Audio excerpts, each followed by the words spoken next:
नमस्ते बच्चों, मैं विपिन आप सबको बहुत बहुत स्वागत करता हूं आपके अपने YouTube चैनल सक्सेस जोन में। बच्चों, यहां पे अभी हम लोग क्लास 10th का साइंस का फर्स्ट चैप्टर पढ़ रहे हैं और उसका नाम है रासायनिक अभिक्रियाएं एवं समीकरण। बच्चों, इसका एक वीडियो आपको मिल चुका है जिसमें हम लोग कुछ टॉपिक कवर किए थे और ये जानने का प्रयास किए थे कि रासायनिक अभिक्रिया क्या होता है, इसके कितने गुण होते हैं, भौतिक अभिक्रिया क्या होता है और भौतिक अभिक्रिया में क्या क्या परिवर्तन होता है। ठीक है बच्चों, और ये वीडियो रासायनिक अभिक्रिया एवं समीकरण का दूसरा पार्ट है जिसमें आज हम लोग इसमें बहुत सारे इंपॉर्टेंट टॉपिक को कवर करने वाले हैं। तो बच्चों चलिए इस वीडियो को शुरू करते हैं। और एक बहुत ही इंपॉर्टेंट काम, अगर आप अभी तक चैनल को सब्सक्राइब नहीं किए हैं तो जल्दी से इसको सब्सक्राइब कर लीजिए, क्योंकि ये चैनल आपके लिए बहुत ही ज्यादा इंपॉर्टेंट होने वाला है, क्योंकि इसमें एक से एक बहुत ही अच्छा वीडियो अपलोड होता है जो आपके नॉलेज को भी बूस्ट करेगा। तो बच्चों देखिए, सबसे पहले हम लोग रासायनिक अभिक्रियाओं को अच्छे से समझ गए थे। इस वीडियो में बच्चों आज हम लोग रासायनिक समीकरण को समझेंगे। रासायनिक समीकरण कितने प्रकार के होते हैं ये जानेंगे और रासायनिक समीकरणों को संतुलित करने की विधि को देखेंगे, जिसमें हम लोग दो विधि के बारे में बात करेंगे बच्चों। और अंत में हम लोग ये भी जानने का प्रयास करेंगे कि रासायनिक समीकरणों को संतुलित करना क्यों जरूरी है। तो चलिए शुरू करते हैं इस वीडियो को। बच्चों, सबसे पहले हमारे दिमाग में यह आता है कि सर रासायनिक अभिक्रिया क्या होता है। तो आपको हम पहले बताए थे, जब दो या दो से अधिक पदार्थ मिलते हैं और मिलने के बाद एक नया पदार्थ नए गुण के साथ बनता है बच्चों, तो उसे रासायनिक अभिक्रिया कहते हैं। अब दिमाग में आ रहा है सर रासायनिक समीकरण क्या होगा। तो बच्चों ध्यान से देखिए एक जगह, रासायनिक समीकरण का मतलब होता है रासायनिक अभिक्रिया में उपयोग किए गए तत्वों को सांकेतिक रूप में निरूपित करना। इसका मतलब ये कि उसमें जो जो तत्व उपस्थित है अभिकारक और उत्पाद में, उसको उसके संकेत में लिख देना ही रासायनिक समीकरण कहलाता है। मतलब रासायनिक समीकरण का अर्थ यह होगा कि जब रासायनिक अभिक्रियाओं में उपस्थित तत्वों को उसके संकेत के रूप में निरूपित किया जाता है तो उसे रासायनिक समीकरण कहते हैं। ठीक है बच्चों, अब यहां पे एक बात ध्यान दीजिए। जब आपको हम बताते हैं कि बाबू जब मैग्नीशियम ऑक्सीजन के साथ में मिलता है तो मैग्नीशियम ऑक्साइड बन जाता है। जैसा आप देख पा रहे होंगे, मैग्नीशियम और ऑक्सीजन दो अलग अलग पदार्थ यहां पे है, दो अलग अलग तत्व है। ये दोनों तत्वों को आपस में मिलाएंगे बच्चों, तो मिलाने के बाद एक नया तत्व बनेगा, एक नया पदार्थ बनेगा और वो रहेगा मैग्नीशियम ऑक्साइड। तो जब नया पदार्थ बना नए गुण के साथ में, तो ये ऑफकोर्स बच्चों रासायनिक अभिक्रिया हो रहा है। लेकिन इसको अभी हम यहां पे रासायनिक समीकरण नहीं बोलेंगे। क्यों नहीं बोलेंगे? क्योंकि बच्चों ये शब्दों और वाक्यों के मदद से लिखा गया है। हम इसको जैसे ही संकेतों के मदद से लिख देंगे, उसके संकेत के रूप में लिखेंगे, तो बच्चों ये रासायनिक समीकरण के रूप में जाना जाएगा। तो सर ये कैसा संकेत का मतलब क्या हो रहा है यहाँ पे, हम उसको कैसे संकेत में लिखेंगे? तो बच्चों मैग्नीशियम को Mg के रूप में लिखते हैं, ऑक्सीजन को O से रिप्रेजेंट करते हैं, है या नहीं? तो यहां पे आप कैसे लिखेंगे? मैग्नीशियम की जगह में लिखेंगे Mg प्लस O2 और एरो देंगे और बनाएंगे MgO। अब बच्चों जो हमारे पास फाइनली बचा हुआ है Mg प्लस O2 एरो के बाद बना MgO, जहां पे Mg और O2 जो पहला है वो अभिकारक कहलाता है और जो Mg वो बना हुआ है बच्चों वो उत्पाद कहलाएगा। ये आप पहले से जानते थे। और ये बच्चों रासायनिक समीकरण कहलाएगा, क्योंकि यहां पे अभिकारकों में उपस्थित तत्वों और उत्पादों में उपस्थित तत्वों को उसके सांकेतिक मात्रा में, उसके सांकेतिक रूप में निरूपित किया गया है। बच्चों फिर भी यहां पे एक दिक्कत है। क्या दिक्कत है? कि इसके साथ साथ इसके भौतिक अवस्था को दर्शाने के लिए भी कुछ संकेत का इस्तेमाल किया जाता है। तो बच्चों वो कौन कौन से संकेत का इस्तेमाल करते हैं? तो बच्चों देखिए, यहां पे 4 प्रकार के संकेत का इस्तेमाल करते हैं। पहला S, दूसरा L, तीसरा G और एक चौथा AQ। बच्चों S सॉलिड के लिए रिप्रेजेंट होता है, जो ठोस रहेंगे उसके लिए S लिखेंगे बच्चों। L लिक्विड के लिए इस्तेमाल करते हैं, जो द्रव अवस्था में होता है बच्चों उसको L से रिप्रेजेंट करेंगे। अगला है बच्चों G फॉर गैसियस स्टेट, मतलब जो गैसीय अवस्था में रहेगा उसको G से रिप्रेजेंट करेंगे। और एक लास्ट है बच्चों AQ को हम लोग बच्चों एक्वस के रूप में जानते हैं और ये जलीय अवस्था को रिप्रेजेंट करता है। अब देखिए बच्चों, जो हम लोग समीकरण लिखे थे Mg प्लस O2 और एरो के बाद बना हुआ था MgO, इसको आप ठीक से कैसे लिखेंगे? तो मैग्नीशियम एक सॉलिड है बच्चों, तो लिखेंगे Mg ब्रैकेट में S प्लस O2 और ब्रैकेट में G, क्योंकि ऑक्सीजन गैसियस स्टेट में होता है। अब एरो के बाद बनेगा MgO मैग्नीशियम ऑक्साइड, और बच्चों मैग्नीशियम ऑक्साइड भी सॉलिड होता है और इसको S से लिखेंगे। अब ये मेरा एक कंप्लीट रासायनिक समीकरण रेडी हो गया। तो बच्चों समझ में आ गया ना कि रासायनिक समीकरण क्या होता है और हम कैसे लिखते हैं। रासायनिक समीकरण का मतलब रासायनिक अभिक्रिया में उपस्थित तत्वों को उसके सांकेतिक रूप में निरूपित करने की प्रक्रिया रासायनिक समीकरण कहलाता है, जिसमें बच्चों 4 अवस्थाओं को रिप्रेजेंट करते हैं S, L, G और AQ के मदद से। ठीक है, अब यहां पे दिमाग में आता है सर रासायनिक समीकरण कितने प्रकार के होंगे? तो बच्चों देखो, ये जो रासायनिक समीकरण अभी हम लिखे ये 2 प्रकार के होते हैं। कितने प्रकार के? 2 प्रकार के। कौन कौन से हैं बच्चों? तो बच्चों पहला होता है असंतुलित रासायनिक समीकरण और दूसरा होता है संतुलित रासायनिक समीकरण। ठीक है बच्चों, ये 2 रासायनिक समीकरण है। तो चलिए हम लोग बारी बारी से इसको समझने का प्रयास करते हैं। पहला लेते हैं असंतुलित रासायनिक समीकरण। देखिए बच्चों, असंतुलित रासायनिक समीकरण का एक और नाम है और इसको बोलते हैं कंकाली रासायनिक समीकरण। याद रखिएगा नाम, है ना, कभी कभी कंकाली रासायनिक समीकरण भी पूछ देगा आपसे। देखिए असंतुलित करने का मतलब भी आप समझ रहे होंगे, अनबैलेंस। अनबैलेंस का मतलब कि वो दोनों पक्ष बराबर नहीं होगा, किसी तरफ ज्यादा होगा और किसी तरफ कम रहेगा। तो एक साइड अगर ज्यादा हो जाए, एक साइड अगर कम हो जाए तो वो असंतुलित कहलाता है। संतुलित नहीं है, अनबैलेंस है अभी। तो इसका भी सेम मीनिंग यहां पे होता है बच्चों। जब रासायनिक समीकरण में अभिकारक तत्वों की संख्या उत्पाद तत्वों की संख्या के बराबर नहीं होता है तो उस समीकरण को असंतुलित रासायनिक समीकरण कहते हैं। इसको ऐसे डिफाइन करेंगे, वैसे प्रकार के समीकरण जिसमें अभिकारक तत्वों की कुल संख्या उत्पाद तत्वों की कुल संख्या के बराबर नहीं होता है उसे असंतुलित रासायनिक समीकरण कहते हैं। और इसका एग्जांपल जैसे अभी हम लिखे थे वही इसको लिख दीजिए, Mg ब्रैकेट में S क्यों पता है ना, ये सॉलिड है, इसकी अवस्था को दर्शाएगा, प्लस O2 ऑक्सीजन गैस है तो ब्रैकेट में G लिखेंगे और एरो देके लिखेंगे MgO, ये सॉलिड रहेगा।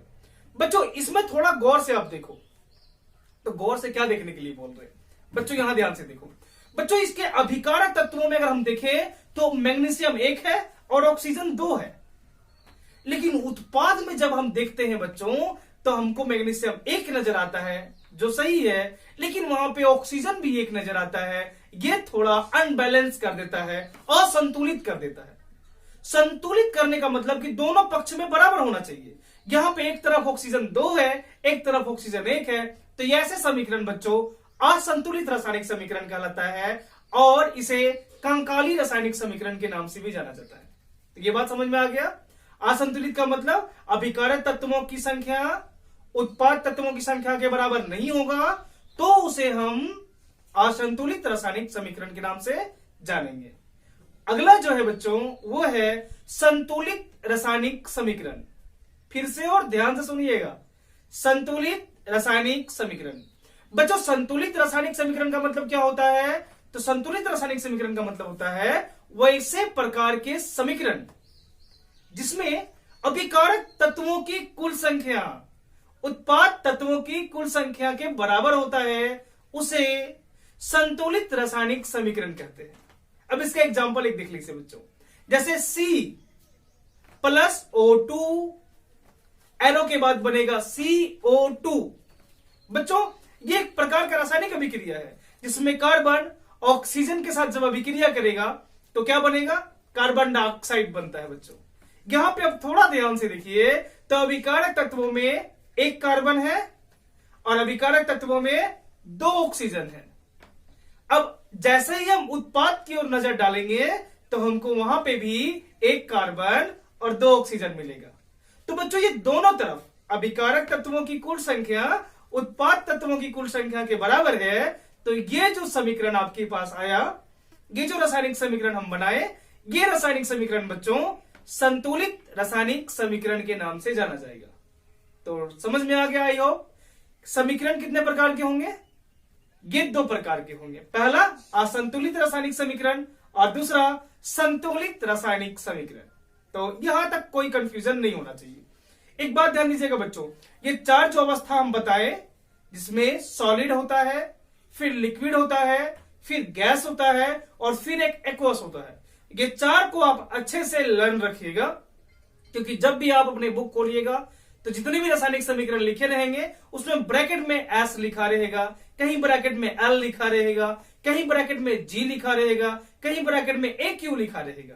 तो ये बच्चों उनकी भौतिक अवस्था को दर्शाता है। एस से सॉलिड मतलब वो जिसके साथ में एस लगा हुआ है वो ठोस अवस्था में रहेगा, जिसके साथ में जी लगा हुआ है वो गैसीय अवस्था में रहेगा, जिसके साथ में एल लगा हुआ है वो द्रवीय अवस्था में रहेगा, और जिसके साथ में ए क्यू लगा हुआ है बच्चों वो जलीय अवस्था में रहेगा।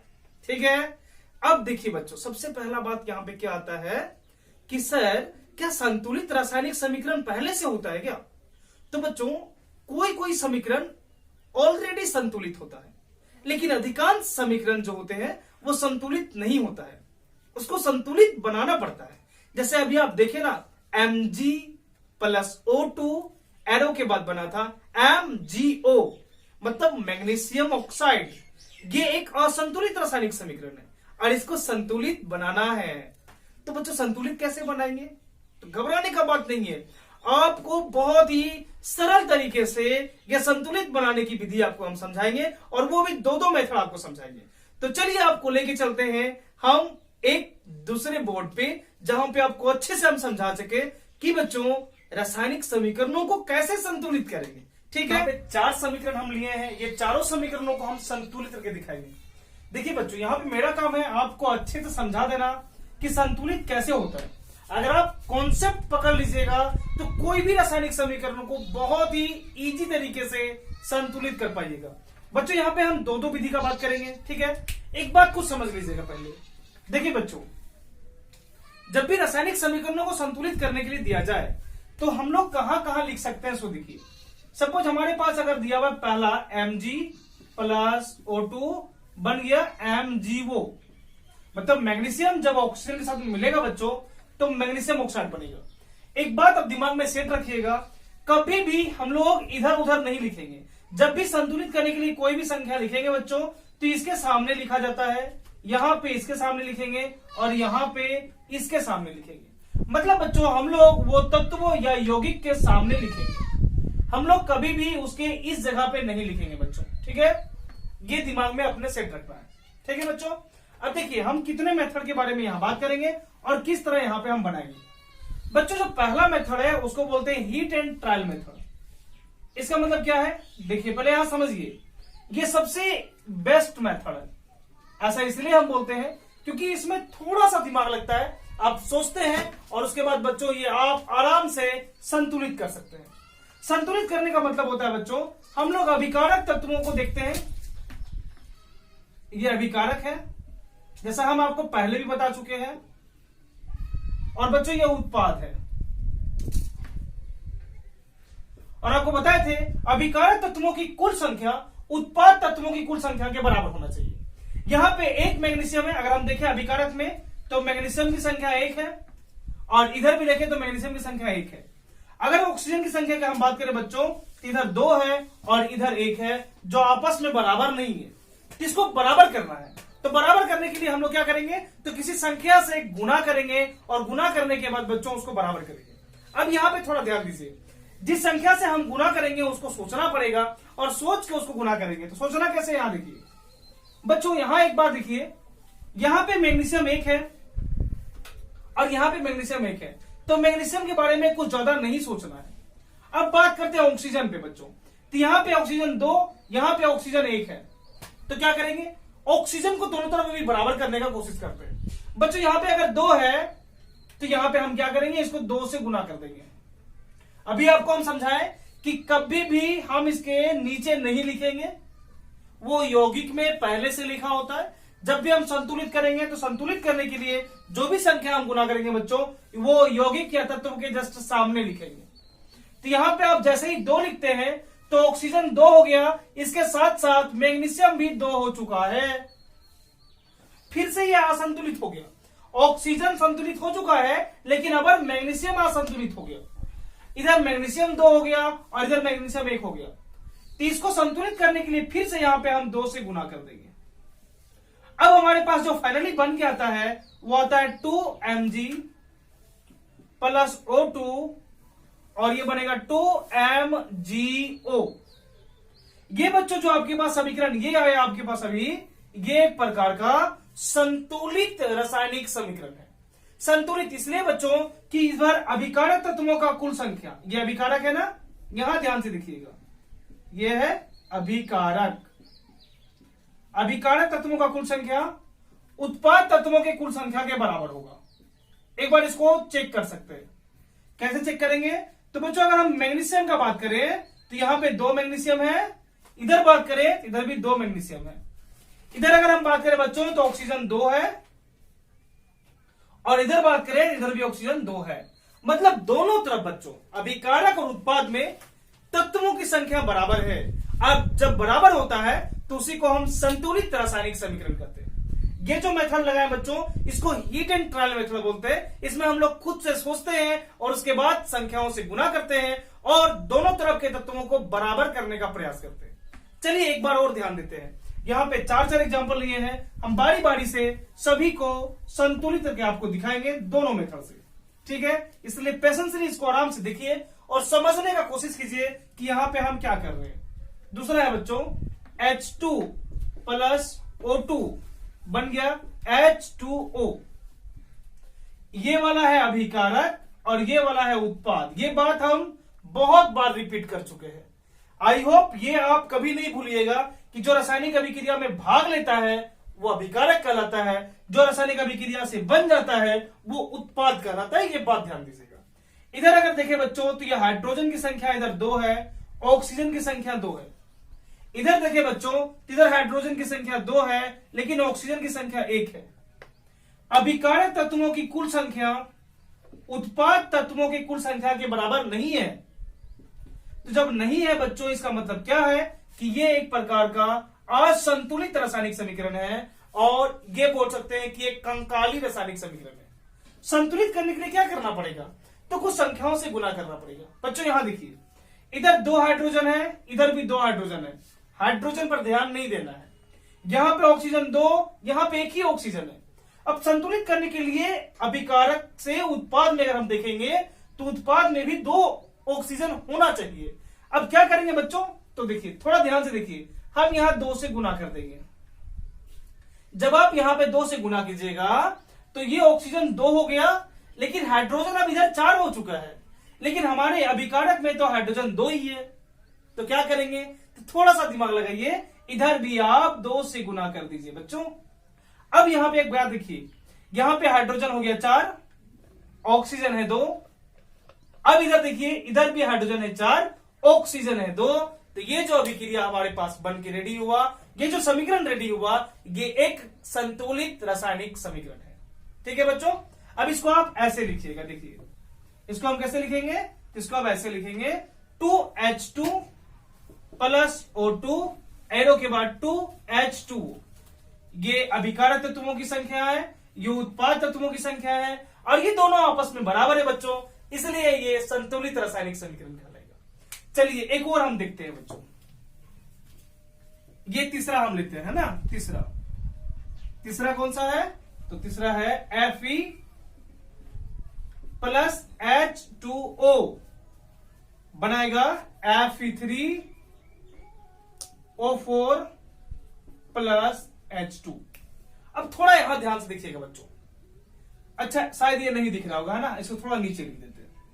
देखिए बच्चों, Fe प्लस H2O क्या बनेगा? Fe3O4 plus H2। बच्चों यहां पे थोड़ा ध्यान से देखिए, ये रासायनिक समीकरण दिया गया है, तो ये संतुलित है या असंतुलित है? तो एक बार देख लीजिए, इधर एक Fe का मतलब आयरन होता है, एक आयरन है, इधर इधर बच्चों 3 आयरन है, यहां पे 1 ऑक्सीजन है, इधर 4 ऑक्सीजन है, इधर 2 हाइड्रोजन है, इधर भी 2 हाइड्रोजन है। मतलब बच्चों यहां पे जो अभिकारक तत्वों की संख्या है उत्पाद तत्वों की संख्या के बराबर नहीं है। मतलब साफ साफ ये हुआ कि ये एक असंतुलित रासायनिक समीकरण है, इसको संतुलित बनाना है। तो कैसे बनाएंगे? तो संतुलित बनाने के लिए सबसे पहले अभी हम बताएं हीट एंड ट्रायल मेथड सीख रहे हैं, तो उसी को यूज करते हैं। देखिए बच्चों, आप यहां पे थोड़ा ध्यान दीजिए, उसके बाद ये आराम से बन जाएगा। कैसे बनेगा हम यहां पे आपको समझाते हैं। देखिए एक Fe है प्लस H2O है, फिर एरो के बाद बनेगा Fe3O4 प्लस H2। बच्चों यहां पे आयरन 1 है, यहां पे आयरन 3 है, यहां पे हाइड्रोजन 2, यहां पे हाइड्रोजन 2, यहां पे ऑक्सीजन 1, यहां पे ऑक्सीजन 4। आपके पास 2 तरीका है, आप ये आयरन लेके बना सकते हो या फिर आप ये ऑक्सीजन लेके बना सकते हो। तो पहले हम ऑक्सीजन लेके बनाने का प्रयास करते हैं। अगर यहां पे 4 ऑक्सीजन है बच्चों, तो हम क्या करते हैं इधर को भी 4 ऑक्सीजन कर देते हैं। तो 4 ऑक्सीजन करने के लिए यहां पे हमको 4 से गुना करना पड़ेगा। थोड़ा ध्यान से देखिएगा इस जगह, जब आप यहां पे 4 से गुना करते हैं तो ऑक्सीजन 4 हो गया, लेकिन बच्चों अब ये हाइड्रोजन कितना हो गया? हाइड्रोजन 8 हो चुका है, लेकिन उत्पाद तत्वों में 2 ही हाइड्रोजन है। उधर 8 करने के लिए 4 से गुना करना पड़ेगा। तो बच्चों इसको हम 8 बनाएंगे, तो यहां हम 4 से गुना कर देते हैं। अब एक बार चेक कीजिए, क्या चेक कीजिए, ऑक्सीजन यहां पे कितना है? तो 4, इधर ऑक्सीजन भी 4, ऑक्सीजन क्लियर है, ऑक्सीजन संतुलित हो चुका। अब हम हाइड्रोजन का बात करते हैं। हाइड्रोजन इधर 8, इधर भी हाइड्रोजन 8, ये हाइड्रोजन भी संतुलित हो गया। अब हम आयरन का बात करते हैं। आयरन इधर 1 है, इधर आयरन 3 है, तो क्या करना पड़ेगा? इधर 3 से गुना कर दीजिए, कितना सिंपल है। अब ये भी संतुलित हो गया। बच्चों ये रासायनिक अभिक्रिया जो भी बना हुआ यहां पे है, ये अब संतुलित रासायनिक समीकरण के रूप में चला जाएगा, क्योंकि बच्चों अभिकारक तत्वों की कुल संख्या उत्पाद तत्वों के कुल संख्या के बराबर है। और ये जो आप यूज किए ये हीट एंड ट्रायल मेथड है। अब यहां थोड़ा सा ध्यान दीजिएगा, इसमें आप थोड़ा पेशेंसली सोचिएगा, तब ये आराम आराम से बन जाएगा। एक और हम एग्जांपल लेते हैं बच्चों। एक एग्जांपल है, देखिए यहां पे एक एग्जांपल है, ये है ना Ag प्लस Cl2, तो बनेगा बच्चों AgCl। बच्चों Ag का मतलब सिल्वर होता है, Cl2 का मतलब आप जानते हैं क्लोरीन होता है, AgCl सिल्वर क्लोराइड होता है ना। ये संतुलित है या नहीं, सो देखिए। तो बच्चों यहां पे देखिएगा अभिकारक तत्वों में तो 1 सिल्वर है, उत्पाद में भी 1 सिल्वर है, लेकिन अभिकारक तत्वों में 2 क्लोरीन, उत्पाद में 1 क्लोरीन है। मतलब ये बच्चों असंतुलित रासायनिक समीकरण है। संतुलित करने के लिए क्या करना पड़ेगा? तो अभी हम बताएं कि हम संख्याओं से गुना करेंगे दोनों तरफ और उसको संतुलित करने का प्रयास करेंगे। तो बच्चों हमको सिल्वर में ध्यान नहीं देना है, जो संतुलित नहीं है उस पर ध्यान देना है। तो इधर 2 क्लोरीन है, तो इधर क्लोरीन को 2 करने के लिए यहां पे हम गुना करेंगे। हम जब भी गुना करेंगे सामने गुना करेंगे। अब जैसे ही सामने गुना कीजिएगा तो क्लोरीन तो 2 हुआ, उसके साथ साथ ये सिल्वर भाई भी 2 हो गए। जब सिल्वर 2 हो गया तो ये फिर से असंतुलित हो चुका है। ये सिल्वर को 2 करने के लिए हमको यहां पे भी 2 से गुना करना पड़ेगा। तब बच्चों ये जाकर के अब संतुलित रासायनिक समीकरण बन गया। आई होप ये जो हम बताए प्रोसेस, ये हीट एंड ट्रायल मेथड आपको समझ में आया होगा। बच्चों यहां पे थोड़ा हमको सोचना पड़ता है कि कैसे, किससे गुना करे, कैसे संतुलित करे। अब एक विधि आपको और बताने वाले हैं। इस विधि में आपको सोचना नहीं पड़ेगा, कैलकुलेशन करना पड़ेगा। मतलब आपको थोड़ा हल करना पड़ेगा और उसके बाद आपके पास आंसर हो जाएगा। ठीक है, तो चलिए एक और विधि को हम लोग देखते हैं। देखिए बच्चों, ये जो विधि हम देखने वाले हैं इसको अलजेब्रिक मेथड कहा जाता है। कौन सा मेथड है बच्चों? Algebraic method. यहां देखिएगा, पहले Mg प्लस O2 और बन गया बच्चों MgO। ठीक है, ये बहुत ही सिंपल है। तो देखो बच्चों, सबसे पहले यहां ध्यान देना, जो शुरू में हम मेथड बताए वो हीट एंड ट्रायल मेथड है। उसको अगर आप यूज करते हैं तो थोड़ा दिमाग लगेगा, लेकिन वो बहुत ही आसान तरीके से बन जाएगा, कम समय में बनेगा। इसमें थोड़ा समय ज्यादा लगता है, इसमें कैलकुलेशन करना पड़ता है, लेकिन ये भी बहुत ही अच्छा मेथड है। जब बड़े बड़े आपके पास समीकरण आ जाएंगे तो आप इस मेथड का यूज करके बहुत ही आराम तरीके से उसको निकाल सकते हो। ठीक है, देखिए सबसे पहले इसमें क्या करेंगे बच्चों, तो इसमें ये हम काम करेंगे, यहां देखिए इसके सामने यहां पे ए लिख देंगे, ए, ध्यान देखिएगा एक जगह। फिर इसके सामने हम लिख देंगे बी, यहां ध्यान से देखिएगा। फिर इसके सामने हम यहां लिख देंगे सी।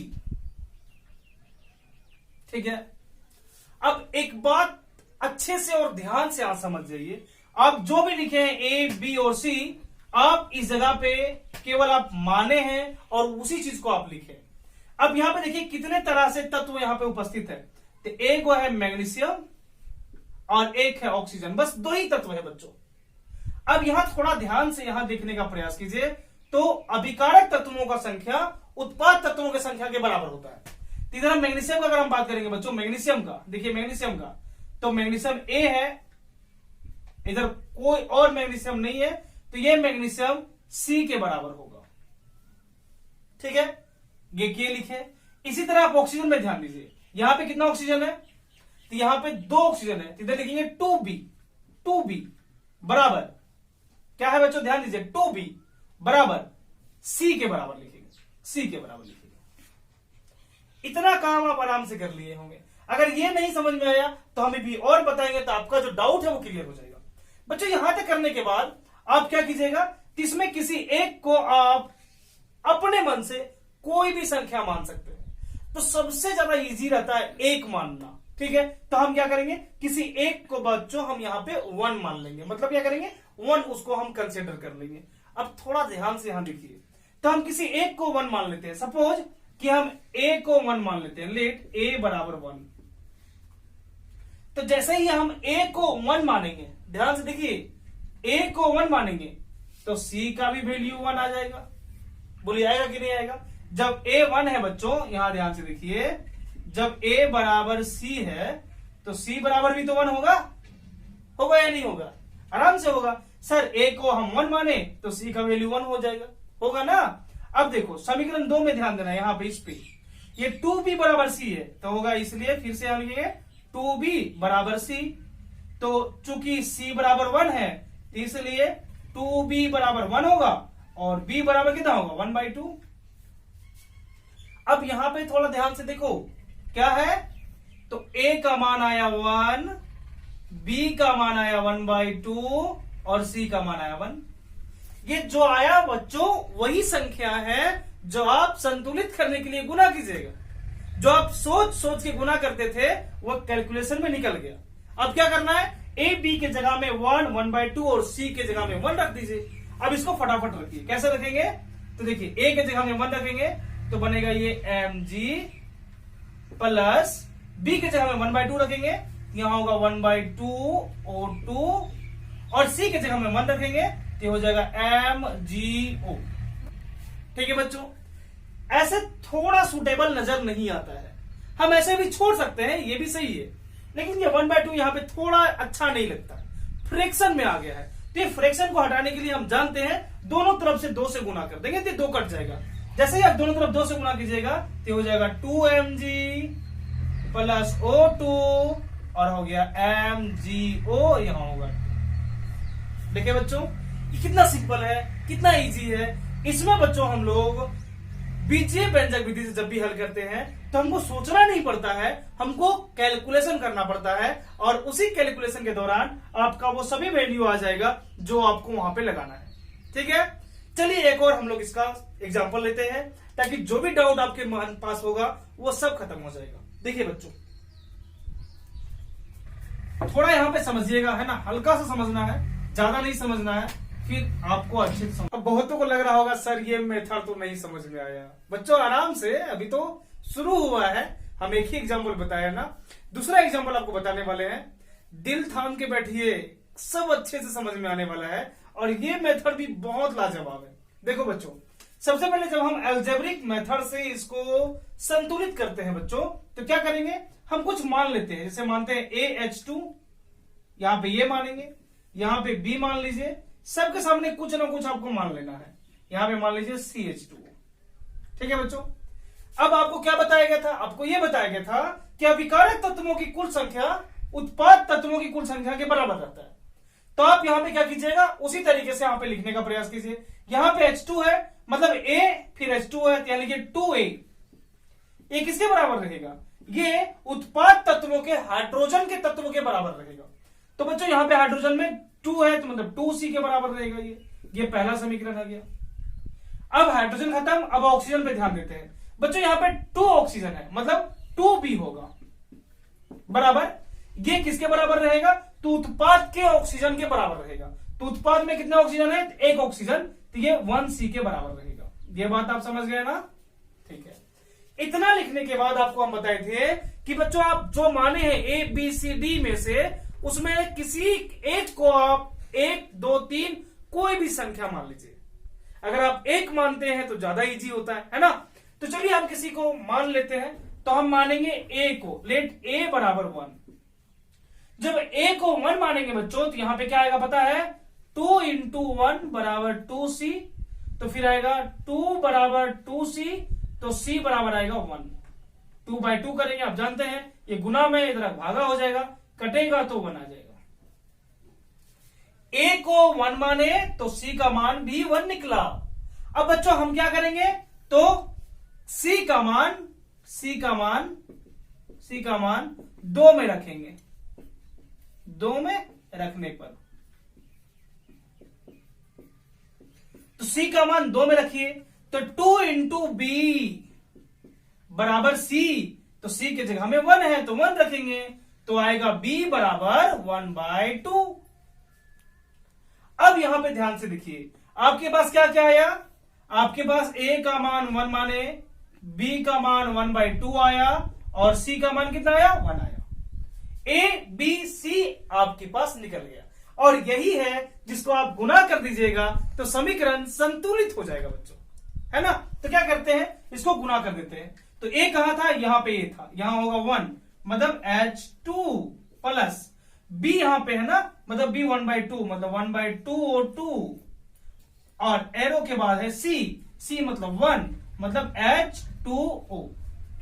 बच्चों यहां पे एक ट्रैक्टर फंस गया है, तो ऐसा है, आई थिंक यहाँ पे आपके बैकग्राउंड में थोड़ा थोड़ा नॉइज आ रहा होगा, तो आज भर उसको थोड़ा झेल लेना है ना, कल से ये नहीं होने वाला है। बच्चों यहाँ पे देखिए, इसमें अगर हम देखें तो यहाँ पे ये हाफ कुछ जमता नहीं है ना, कुछ सुटेबल नजर नहीं आ रहा है। तो क्या करेंगे, दोनों तरफ 2 से गुना कर देते हैं। तो अब जब दोनों तरफ 2 से गुना कर दोगे बच्चों, तो आपके पास कुछ ऐसा नजर आएगा। क्या देखना, 2H2 प्लस 2 इंटू 2 तो कट जाएगा, बचेगा O2, फिर होगा 2H2O। यही है संतुलित रासायनिक समीकरण। आप इसको यहां भी छोड़ सकते हैं, या फिर आप इसको यहां तक भी छोड़ सकते हैं। वो बट्टे में भी रहेगा, कोई दिक्कत नहीं है बच्चों, वो भी संतुलित रासायनिक समीकरण ही है, लेकिन वो फ्रैक्शन थोड़ा अच्छा नहीं लगता है, इसलिए दोनों तरफ 2 से गुना कर देते हैं। ठीक है, आई होप कुछ तो क्लियर हो गया होगा। अब जो भी डाउट बचागा ये आपको इस एग्जाम्पल में क्लियर हो जाएगा। चलिए बच्चों, अब चलते हैं हम लोग दूसरे एग्जाम्पल पे। मिटाए इसको, तो मिटाना पड़ेगा ना, या तो ऑफलाइन क्लास नहीं है कि बच्चे बोलेंगे सर रुकिए थोड़ा, इसको नोट करेंगे, है ना, तब हम रुकेंगे और फिर आप उतारिएगा इसको। ऐसा तो है नहीं, आप इसका स्क्रीनशॉट ले सकते हैं, लेकिन स्क्रीनशॉट लेने से काम चलने वाला नहीं है। देखिए बच्चों, Fe प्लस H2O ये थोड़ा लंबा है, और आपका जितना भी डाउट होगा ये सब क्लियर हो जाएगा यहाँ पे। ठीक है, क्या डाउट होगा सो यहां ध्यान से देखिए। देखिए बच्चों, ये इतना सारा मतलब इसमें है। अब ये संतुलित रासायनिक समीकरण नहीं है, हम इसको पहले भी देखे। संतुलित करने के लिए हम एक विधि से पहले इसको हल कर चुके हैं। ये दूसरा मेथड है बच्चों। यहां पे देखिए क्या करेंगे, आपको हम बताए ना कि आप इसको गुना कीजिए। पहले A से गुना करेंगे, फिर इसको B से गुना करेंगे, फिर यहां पे हम C से गुना करेंगे, फिर यहां पे हम इसको D से गुना करेंगे। थोड़ा ध्यान से देखिएगा, A, B, C और D से गुना कर दिए। बच्चों जो A, B, C रखे हैं ना, ये वही जगह है जहां पे हम संख्याओं से गुना करते हैं, है ना। तो अब क्या करना है, हमको पता है अभिकारक तत्वों की संख्या उत्पाद तत्वों की संख्या के बराबर होता है। तो यहां पे एक Fe है, तो ये Fe किसके बराबर होगा बच्चों, ये Fe उत्पाद के Fe के बराबर होगा। तो उत्पाद में 3 Fe है, और इसके सामने C गुना में है तो होगा 3C। ये हो गया पहला समीकरण। Fe का मामला खत्म। अब हम हाइड्रोजन का बात करते हैं। देखिए यहां पे 2 हाइड्रोजन है, मतलब 2B, ये किसके बराबर रहेगा? तो ये 2B बच्चों 2D के बराबर रहेगा, 2D के बराबर। क्यों? क्योंकि ये उत्पाद के हाइड्रोजन के तत्वों के बराबर रहेगा। तो इधर 2B है, इधर 2D के बराबर रहेगा, ये 2D हो गया। अब हमारे पास आयरन खत्म, हाइड्रोजन खत्म, अब एक बच गया ऑक्सीजन। बच्चों यहां देखिए, यहां पे एक ऑक्सीजन है और ये B है, ये किसके बराबर रहेगा? तो ये अगर B है बच्चों तो ये उत्पाद के ऑक्सीजन के बराबर रहेगा। तो उत्पाद में कितने ऑक्सीजन है? 4, तो ये 4C के बराबर रहेगा। ये 3 समीकरण मेरे पास आ गया। अब इसको थोड़ा अच्छे से समझने का प्रयास कीजिएगा। क्या समझना है? हम क्या बताएं कि किसी को आप मान लीजिए, आप जिसको आप मानिएगा उसको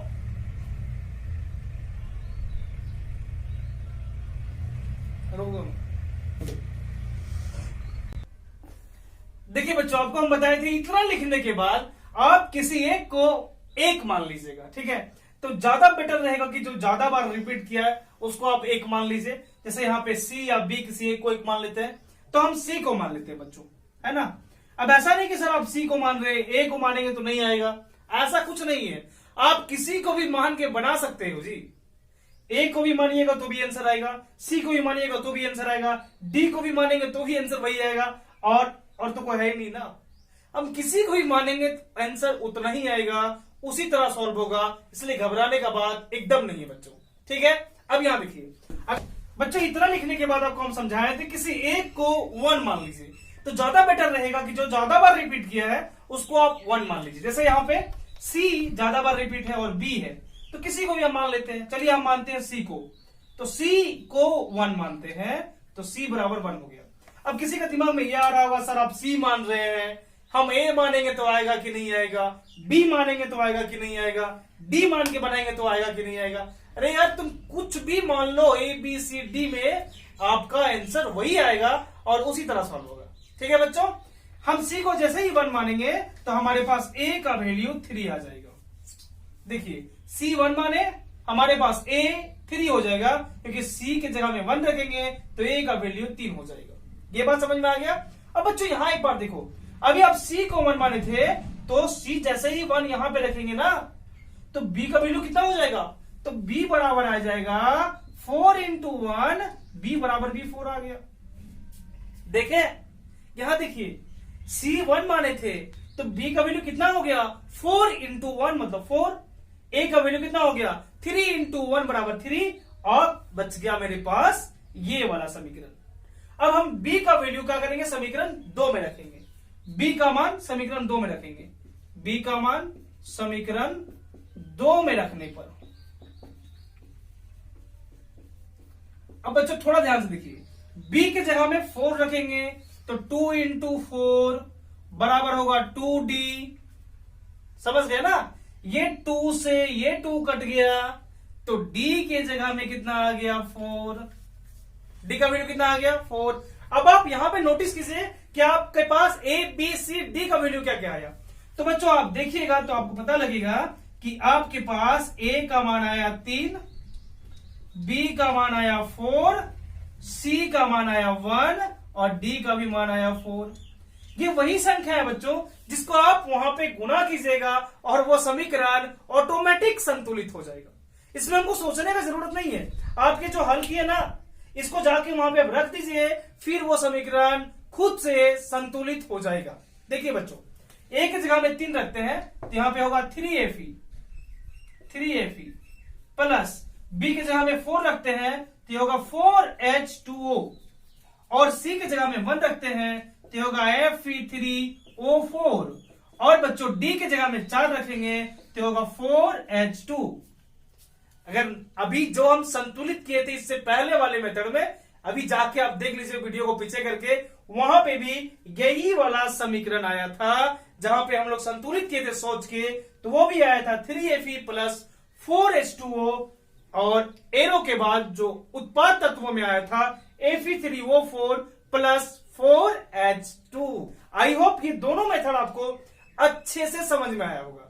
हाँ, हम केवल 4 ही एग्जाम्पल लिए थे आपको समझाने के लिए, लेकिन आई होप हम पूरे तरीके से सक्षम हो पाए होंगे आपको यह समझाने में कि आप समीकरणों को कैसे संतुलित कीजिएगा।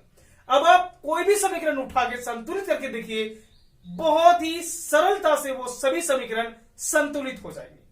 ठीक है बच्चों, इस वीडियो को आप अधिक से अधिक देखिएगा और अपने दोस्तों के बीच में शेयर कीजिएगा। अगर आप अभी तक सब्सक्राइब नहीं किए मेरे चैनल को तो इसको सब्सक्राइब कर लीजिए बच्चों। अब हम नेक्स्ट वीडियो में समीकरण रासायनिक अभिक्रिया के प्रकार के बारे में बात करेंगे और उसको विस्तार से समझने का कोशिश करेंगे। ठीक है बच्चों, तो मिलते हैं एक नेक्स्ट वीडियो में। जय हिंद।